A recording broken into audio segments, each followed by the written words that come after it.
देखिए हम लोग देखेंगे आप कि कोई एक पार्टनरशिप टाइप का जो ऑर्गेनाइजेशन का स्ट्रक्चर है या बिजनेस का स्ट्रक्चर है, तो उसको हम लोग जो रजिस्टर्ड अगर करना चाहें, वैसे देखिए पार्टनरशिप या सोल प्रोप्राइटरशिप जो है वो आप ऐसे चला सकते हैं, मतलब कुछ एक को छोड़ करके आपको बहुत ज्यादा विशेष रजिस्ट्रेशंस की गवर्नमेंट के संस्थान में जरूरत नहीं है। लेकिन अगर आप चाहते हैं कि हमारा जो फर्म है वो क्या हो, रजिस्टर्ड हो, तो उसके लिए आपको क्या क्या चीज जरूरी है और किस तरीके से रजिस्टर्ड कर सकते हैं उसको हम लोग समझेंगे।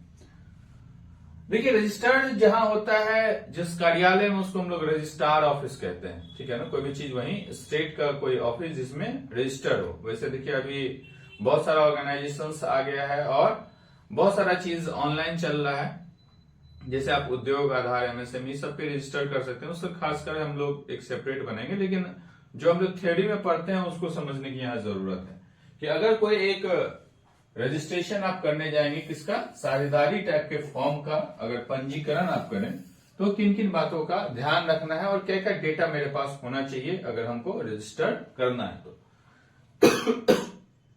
सबसे पहला जो फॉर्म में लिखा जाएगा वो क्या लिखा जाएगा, तो फॉर्म का नाम, फर्म का नेम, दूसरा कहाँ बिजनेस चलता है ये मेंशन करना है, तीसरा पॉइंट करना है कि mention other place whether the business operated. मान लीजिए आपका 2 यूनिट है, तो आपको दोनों दर्शाना पड़ेगा कि एक यहाँ ऑफिस है और दूसरा एक यूनिट यहाँ पे है या तीसरा यूनिट यहाँ पे है, तो ये कहाँ कहाँ चलता है उसको आपको मेंशन करना है 3rd नंबर पॉइंट में।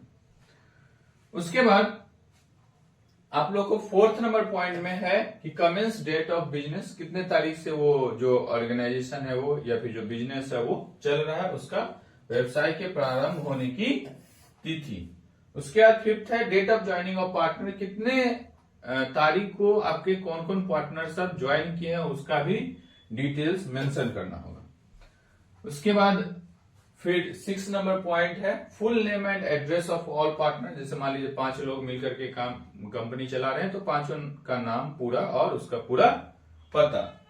उसके बाद है firm open for duration of कि कितने दिन के लिए वो फर्म ओपन किया। चूंकि आप साझेदारी वाला है तो ये बात आप पहले से क्लियर होना चाहिए कि हम लोग कितने दिन तक के लिए साझेदारी कर रहे हैं और ये ऑर्गेनाइजेशन स्टेबल कर रहे हैं, तो ड्यूरेशन कितनी अवधि के लिए फर्म खुली है वो मेंशन करना जरूरी है। तो ये था कि इतना डिटेल्स के साथ जाकर के आप किसी रजिस्ट्रार के कार्यालय में इतना डिटेल्स के साथ आप वहां क्या कर सकते हैं, तो रजिस्टर कर सकते हैं। अब जब आप रजिस्टर कर देते हैं तो जो रजिस्ट्रार का जो ऑफिस होता है,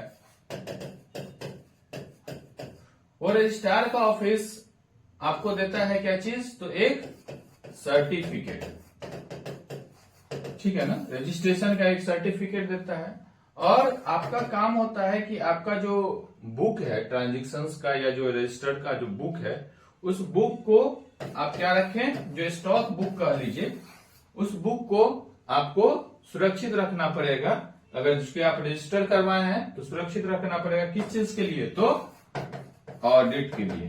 जब आप रजिस्टर करवा ही दिए हैं फॉर्म का, तो कभी भी ऑडिट हो सकता है, तो इसके लिए आपको सुरक्षित रखना पड़ेगा।